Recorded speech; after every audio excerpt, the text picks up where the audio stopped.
আসসালামু আলাইকুম। আজি আপোনালোকৰ মাজলৈ বেচনৰ বৰফি ৰেচিপি লৈ আহিলোঁ। বহুত বেছি সোৱাদ লগা বেচনৰ বৰফি যিসকলে বনাই জানিবই।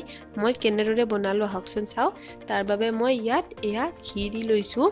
আপোনালোকে বেচনৰ পৰিমাণ মতে ঘিটো দিব যাতে ধুনীয়াকৈ মিলি যায়। মই 200 গ্ৰাম বেচন দিছোঁ, তাৰ জোখত ঘি দি লৈছোঁ। ইয়াত মই ইলাচিৰ বাকলিটো দিয়া নাই, মাজৰ গুটিটো দি দিছোঁ। আপোনালোকে গুড়ি কৰি লোৱা ইলাচি দিলেও হ'ব। মই এইখিনি ভাজি থাকোঁতে এনেকুৱা ধুনীয়া কালাৰ আহি গৈছে।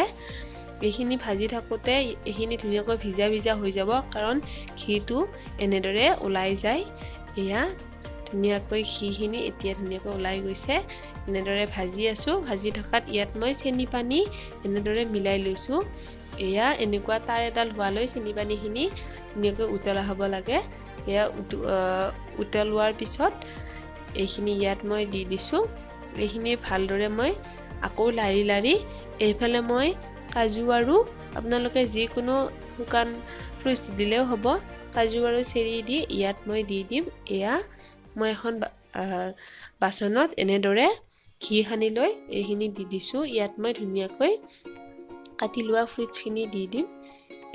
ইয়াত মই দি এইখিনি ধুনীয়াকৈ হেঁচি দি দিম যাতে ভিতৰত সোমাই যায়, আৰু আপোনালোকে যিকোনো শেপত কাটিব পাৰে। এইখিনি মই ফ্ৰিজত থোৱা নাই, বাহিৰতে থৈ দিছিলোঁ। চাওকচোন, বহুত বেছি সোৱাদ লগা হৈছিল। মই এনেদৰেই চিম্পলকৈ চাৰিকোণীয়াকৈ এনেদৰে কাটি লৈছোঁ। বহুত বেছি সোৱাদ লগা হয়। আপোনালোকে এনেদৰে বনাই চাব, আৰু মোৰ ৰেচিপিবোৰ কেনেকুৱা পায় কমেণ্ট বক্সত জনাব। আৰু নতুন নতুন ৰেচিপিৰ বাবে মোৰ চেনেলটো ছাবস্ক্ৰাইব কৰি বেল আইকন দবাই অল কৰি থ'ব।